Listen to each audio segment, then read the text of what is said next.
3 പതിറ്റാണ്ടിനപ്പുറത്തൊക്കെ ഒരു ഇൻഡസ്ട്രി നിൽക്കുക എന്ന് പറഞ്ഞാൽ എളുപ്പമുള്ള കാര്യമല്ലല്ലോ. ഇതെങ്ങനെ ഈ ലോഞ്ചിവിറ്റി ഇത്രയും കാലം നിലനിൽക്കാനുള്ള കാര്യം അത് ആലോചിച്ചിട്ടുണ്ടോ? ഫസ്റ്റ് ഓഫ് ഓൾ എൻ്റെ ദൈവാനുഗ്രഹം എന്ന് തന്നെ പറയാം. പിന്നെ ഏറ്റവും വലുതായിട്ടുള്ളത് എൻ്റെ ഫാമിലിയുടെ സപ്പോർട്ട്. ഉം, ഉം, അതില്ലാണ്ട് ഉം. ഒരിക്കലും നമുക്ക് അത് ചെറുപ്പം മുതൽ ചെറുതാവുമ്പം അച്ഛനും അമ്മ, പിന്നെ അത് കഴിഞ്ഞിട്ട് എൻ്റെ ഹസ്ബൻഡ്, പിന്നെ മക്കള് ആൻഡ് ഓഫ് കോഴ്സ് ഇതിനൊക്കെ ഉപരിയായിട്ട് ഓഡിയൻസിന്റെ സപ്പോർട്ട്. ഉം, ഇതെല്ലാം ഉം, കൊണ്ട് ഉം. എൻ്റെ ഹസ്ബൻഡ് മാത്രമല്ല, ഹസ്ബൻഡിന്റെ ഫാമിലിയും അച്ഛനും അമ്മയും ഹസ്ബൻഡിന്റെ അച്ഛനും അമ്മയും എല്ലാവരും ഒരേപോലെ സപ്പോർട്ട് ചെയ്തിട്ടുണ്ട്. ഇല്ലെങ്കിൽ ഒരിക്കലും എനിക്ക് ഇൻഡസ്ട്രിയിൽ നിൽക്കാൻ പറ്റില്ല. സാധാരണ കല്യാണം കഴിഞ്ഞ് കഴിഞ്ഞാൽ അഭിനയം നിർത്തുക, അല്ലെങ്കിൽ മക്കളായി കഴിഞ്ഞാൽ അഭിനയം നിർത്തുക, ഒരുപാട് റെസ്പോൺസിബിലിറ്റീസ് വരുമ്പോൾ. ബട്ട് എൻ്റെ റെസ്പോൺസിബിലിറ്റീസ് എല്ലാം ഷെയർ ചെയ്യപ്പെടുകയാണ് ചെയ്തിട്ടുള്ളത്. ഉം. ഒരു ഒരു സമയം വരെ അച്ഛനും അമ്മയായിരുന്നു എല്ലാ കാര്യങ്ങളും നോക്കിയിട്ടുണ്ടായിരുന്നത്. കല്യാണം കഴിഞ്ഞിട്ടാണെങ്കിലും എനിക്ക് ചേട്ടൻ പറഞ്ഞ്, ചേട്ടൻ അഭിനയിക്കാൻ വന്ന ആളാണ്. ആ. എനിക്ക് കഴിയാതെ പോയത് നിനക്ക് സാധിക്കുന്നുണ്ട്. ഒരിക്കലും ഞാനത് സ്റ്റോപ്പ് ചെയ്യാൻ പറയില്ല.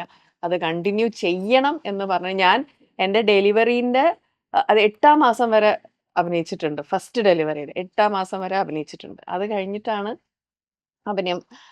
പിന്നെ ഓഫ് കോഴ്സ് അഭിനയിക്കാൻ പറ്റില്ലല്ലോ അങ്ങനത്തെ ഒരു സിറ്റുവേഷൻ. പിന്നെ മോൻ്റെ ഡെലിവറി കഴിഞ്ഞ ശേഷമാണെങ്കിലും എൻ്റെ മ ചേട്ടൻ തന്നെ ഈ പറഞ്ഞ പോലെ എല്ലാ കാര്യങ്ങളും എനിക്ക് കൂടെ നിന്ന് സപ്പോർട്ട് ചെയ്യുമായിരുന്നു.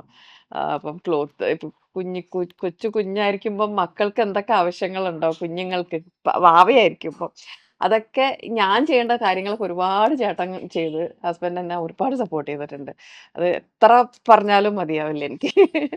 അത് കഴിഞ്ഞിട്ടാണെങ്കിലും മോനൊരു വലുതായി കഴിഞ്ഞപ്പോഴത്തേക്കും അവനെ നോക്കുന്ന കാര്യങ്ങളാണെങ്കിലും പിന്നെ അവൻ പറഞ്ഞ അമ്മ പൊയ്ക്കോ കുഴപ്പമില്ല എന്ന് പറഞ്ഞിട്ട് അവൻ അവൻ അഡ്ജസ്റ്റഡ്. പിന്നെ വീട്ടിൽ അച്ഛനും അമ്മയും ഉണ്ടായിരുന്നു, ഹസ്ബൻഡ് അച്ഛനും അമ്മയും ഉം, ഉം, ഉണ്ടായിരുന്നു, ഉം, ഉം. പിന്നെ അവരുടെ സിസ്റ്റേഴ്സ് ഉണ്ടായിരുന്നു. എല്ലാവരും അവനെ നോക്കാനായിട്ട്, അവൻ ആദ്യത്തെ കുട്ടിയാണ് ഈ വീട്ടിൽ, അപ്പം അവനെ ലാളിക്കാനായിട്ട് ഇഷ്ടംപോലെ ആൾക്കാരുണ്ടായിരുന്നു.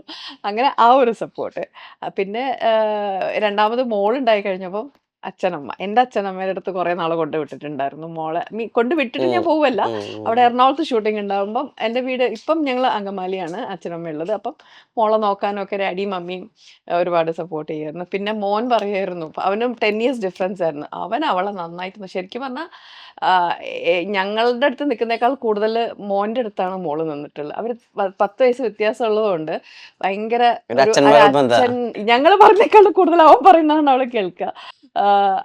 അവ കൂടുതൽ അവനോടാണ് ഒരു അറ്റാച്ച്മെന്റ് ഉള്ളത്.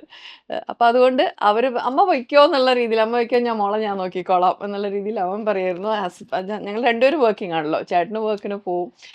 അപ്പം എല്ലാം കൂടെ ഒരുമിച്ച് വന്നതുകൊണ്ടാണ് എനിക്ക് ഇൻഡസ്ട്രിയിൽ നിൽക്കാൻ പറ്റിയെന്ന് തന്നെയാണ് എനിക്ക് തോന്നിയിട്ടുള്ളത്. ഇവരോടൊക്കെ ഉള്ള ഒരു നന്ദി ഉള്ളിലുണ്ടാവും. അതെ. ഡെഫിനറ്റ്ലി ഈ ഓരോരോ ആളുകളുടെ അടുത്ത് ഇവരോട് ആരോടെങ്കിലും പോയി പറഞ്ഞിട്ടുണ്ടോ?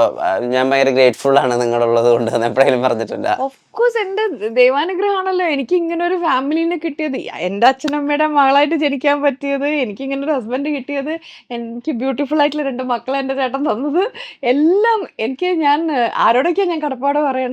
ഭഗവാനോട് കടപ്പാട് ഫ്രണ്ടിലുണ്ട്. പിന്നെ ഓഫ് കോഴ്സ് എല്ലാം ദൈവാധീനം തന്നെയാണ്. അത് ഒരു ഒരു ഒരു ശക്തി ഈ ഈശ്വരന്മാരെ പറ്റി പലരും പല കോൺട്രവേഴ്സീസ് ഒക്കെ ഈ ഉം. ഭൂമിയിൽ ഉണ്ടെങ്കിൽ പോലും ദർ ഈസ് എ പവർ. എന്തൊക്കെ തന്നെയാണെങ്കിലും ആ പവറിനെ നമ്മൾ മതിച്ചേ പറ്റുള്ളൂ, അത് റെസ്പെക്ട് ചെയ്തേ പറ്റുള്ളൂ, അതിനെ വണങ്ങിയേ പറ്റുള്ളൂ. എപ്പോഴാ ഇങ്ങനെ ഒരു ദൈവം അല്ലെങ്കിൽ ഈശ്വരൻ പടച്ചവനുണ്ട് അങ്ങനെ തോന്നിയ ദൈവം വന്ന് തൊട്ട നിമിഷങ്ങളുണ്ടോ? ഞങ്ങൾ രണ്ടുപേരും എന്ന് പറയുന്ന സീറോയിൽ നിന്ന് ആരംഭിച്ചിട്ടുള്ള ലൈഫ് തുടങ്ങിയിട്ടുള്ള ആൾക്കാരാണ്, ഞാനും എൻ്റെ ചേട്ടനും. In terms of financial status.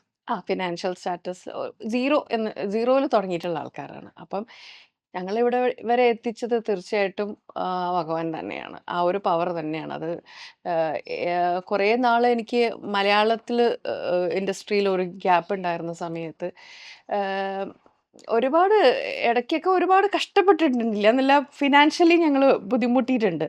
അതായത് കുഞ്ചി പൊട്ടിച്ചിട്ട് പൈസ എടുക്കാൻ അത്രയും വരെ ഒരു സമയത്ത് ഐ എത്തിയിട്ടുണ്ട്. മീൻ കുടുക്ക പൊട്ടിച്ചിട്ട്. കുടുക്ക പൊട്ടി കുഞ്ചി ആ, കുടുക്ക എന്ന് യെസ്, യെസ്, പറയില്ലേ, യെസ്. അത് പൈസ ഇല്ലാണ്ട് അതുവരെ പൊട്ടിച്ചിട്ട് അങ്ങനെയുള്ള ഒരു സമയം ഉണ്ടായിട്ടുണ്ട്. പക്ഷെ അത് പൊട്ടിച്ച് ഞങ്ങൾ കണക്കൂട്ടി എല്ലാം ഒക്കെ റെഡിയാക്കി വെച്ച സമയത്ത് എനിക്ക് എന്നോ കിട്ടാനുള്ള ഒരു എമൗണ്ട് എന്നോ കിട്ടാനുള്ള എമൗണ്ട് എൻ്റെ അക്കൗണ്ടിൽ വരികയും എനിക്ക് ആ കാര്യത്തിന് അത് ഉപയോഗിക്കേണ്ടി വരികയും ഞങ്ങളങ്ങ് പോയി. പിന്നെ അത് വാസ് അതാണ് ഏറ്റവും ഇതായിട്ട് വന്നിട്ടുള്ളത്. അവിടുന്ന് പിന്നെ എനിക്ക് ഇതുവരെ ഒരു ബുദ്ധിമുട്ട് ദൈവം തന്നിട്ടില്ല. പിന്നെ തമിഴ് വർക്ക് അവിടുന്നാണ് ഞാൻ പിന്നെ തമിഴ് വർക്കിൽ ജോയിൻ ചെയ്യുന്നത്. 17. 2017, 17, 18 ആ സമയത്താണ് ചിന്ന തമ്പി എന്ന് പറഞ്ഞൊരു തമിഴ് സീരിയൽ ഞാൻ ചെയ്യുന്നത്. ഉം. പിന്നെ എന്നെ സത്യം പറഞ്ഞാ ഇപ്പഴും കൂടെ ഇങ്ങനെ പിടിച്ചു നിർത്തുന്നത് വിജയ് ടിവി ഓഫ് കോഴ്സ് അത് ആ ഒരു നന്ദി എപ്പോഴും ഞാൻ ഉണ്ടാവും. മലയാളം ഇൻഡസ്ട്രി ല് ഞാൻ ഇത്രയും നാൾ വർക്ക് ചെയ്തിട്ടുണ്ടെങ്കിലും എൻ്റെ ഒരു ഭയങ്കര ഒരു ക്രൈസിസ് ടൈമിൽ എനിക്ക് ഏറ്റവും കൂടുതൽ സപ്പോർട്ടായിട്ട് നിന്നിട്ടുള്ളത് വിജയ് ടിവി തന്നെയാണ്. പിന്നെ ഓഫ് കോഴ്സ് കൊറോണ നമ്മളെല്ലാവരെയും ബാധിച്ചിട്ടുള്ള ഒരു കാര്യമാണ്. ആ സമയത്ത് ഞങ്ങൾ ഇവിടുന്ന് പിപി കിറ്റൊക്കെ ഇട്ട് ഷൂട്ടിങ്ങിന് പോയിട്ടുണ്ട്. ഈ അതൊക്കെ ആദ്യ സീരിയലിൽ തന്നെ ഈ ഡബിൾ റോൾ ചെയ്യുക, ഉം. പിന്നെ ജ്വാലയില് അന്ന് 65 വയസ്സുകാരിയായിട്ടുള്ള ത്രേസ്യാമ്മയാകുമ്പോൾ 21 വയസ്സേ ഉണ്ടായിരുന്നുള്ളൂ എന്ന് പറയുക. തുടക്കത്തിൽ തന്നെ ഈ വേഴ്സറ്റാലിറ്റി പ്രൂവ് ചെയ്തത് നന്നായി. അതായത് കുറെ കാര്യങ്ങൾ ചെയ്യാൻ പറ്റും എന്നുള്ളത് നന്നായി. അങ്ങനെ ആലോചിച്ചിട്ടുണ്ടോ?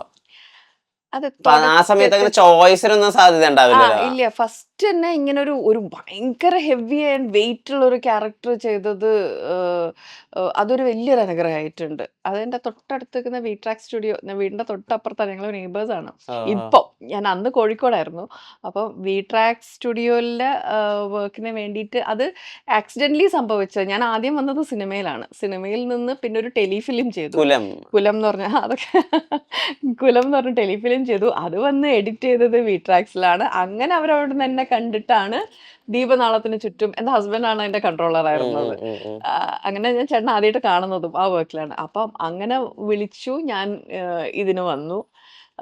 അങ്ങനെയാണ് ആ ഒരു ക്യാരക്ടറിലേക്ക് വരുന്നത്. അതാണെങ്കില് നമുക്ക് പണ്ട് ദൂരദർശൻ എന്ന് പറഞ്ഞു കഴിഞ്ഞാൽ പിന്നെ ആദ്യം ഒന്ന് പൈലറ്റ് എടുത്തു കൊടുക്കുക, പിന്നെ ഒരു 4 എപ്പിസോഡ് എടുത്തു കൊടുക്കുക, പിന്നെ അതൊരു ഡ്യൂറേഷൻ കുറെ ആ, കുറെ കഴിഞ്ഞിട്ടേ നമ്മള് സീരിയൽ അപ്രൂവൽസ് ടെലികാസ്റ്റ് അപ്രൂവൽസ് കിട്ടണല്ലോ. ആ. അപ്രൂവൽസും അങ്ങനത്തെ കാര്യങ്ങളൊക്കെ ഉണ്ടല്ലോ. അപ്പൊ അത്രയും ഗ്യാപ്പ് കഴിഞ്ഞിട്ടാണ് ടെലികാസ്റ്റ് ചെയ്തത്. അപ്പം അതൊരു ഭയങ്കര ഹെവി ആയിരുന്ന ഒരു ക്യാരക്ടർ ആയിരുന്നു. ആൻഡ് മോഹൻദാസ് സാറായിരുന്നു അതിന്റെ ഡയറക്ടർ. അപ്പം എനിക്ക് ഒരു ബേസ് എന്ന് പറഞ്ഞാൽ ഫസ്റ്റ് ഞാൻ തുടങ്ങിയത് ഹരിഹരൻ സാറാണ്. ഹരിഹരൻ സാറിന്റെ വർക്കിലാണ് ഫസ്റ്റ് എനിക്ക് സർഗം. ആ. മുഖം കാണിച്ചത്. അത് കഴിഞ്ഞിട്ട് പിന്നെ ഈ കുലം എന്ന് പറയുന്ന സാറിന്റെ അസോസിയേറ്റ് ആയ ഉണ്ണിനാരായണൻ. അദ്ദേഹം ഒന്നും ജീവിച്ചിരിപ്പില്ല. അദ്ദേഹം ത്തിന്റെ വർക്ക് ചെയ്തു. അത് കഴിഞ്ഞിട്ട് ദീപനാളത്തിന് ചുറ്റും ഉം, മോഹൻദാസ് സാർ അതും ഹരിഹരൻ സാറിന്റെ അസോസിയേറ്റ്. അപ്പോൾ ഒരു ഒരു നല്ലൊരു ക്ലാസ് എനിക്ക് കിട്ടിയിട്ടുണ്ട്. ഉം, ഉം. നല്ലൊരു ബേസ്, നല്ലൊരു സ്കൂള് എന്ന് തന്നെ പറയാം. ഇവരെല്ലാം ഒരേ ഒരു സാറൊക്കെ എനിക്ക് ആദ്യമൊക്കെ ഞാൻ വരുമ്പോൾ എനിക്കൊന്നും അറിഞ്ഞൂടാ. അഭിനയിച്ച് കാണിച്ചു തരുന്നു. ഈവൻ ഹരിഹരൻ സാറും അഭിനയിച്ച് കാണിച്ചു തരുന്നു. അതുപോലെ ഞാനങ്ങ് ചെയ്താൽ മതി.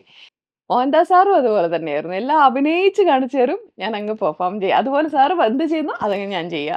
ഇങ്ങനെ വടി കൊണ്ടൊക്കെ ഇങ്ങനെ നിൽക്കരുത് സ്കൂട്ടി സ്കൂളില് പാവം സാറതില്ല. അപ്പം അതൊക്കെ നല്ലൊരു അതുകൊണ്ട് നല്ല നല്ല ക്യാരക്ടേഴ്സ് ചെയ്യാൻ പറ്റി. ജ്വാലയൊക്കെ ഒത്തിരി ആ, നാളുകൾക്ക് അതെ, അതെ, അതെ, ശേഷാട്ടോ. അതെ, അതെ, അതെ. അത് കഴിഞ്ഞ് എന്റെ കല്യാണം കഴിഞ്ഞ് ഞാൻ ഡെലിവറി ഒക്കെ കഴിഞ്ഞ ശേഷമാണ് ഞാൻ ജ്വാലയായി അഭിനയിച്ചത്.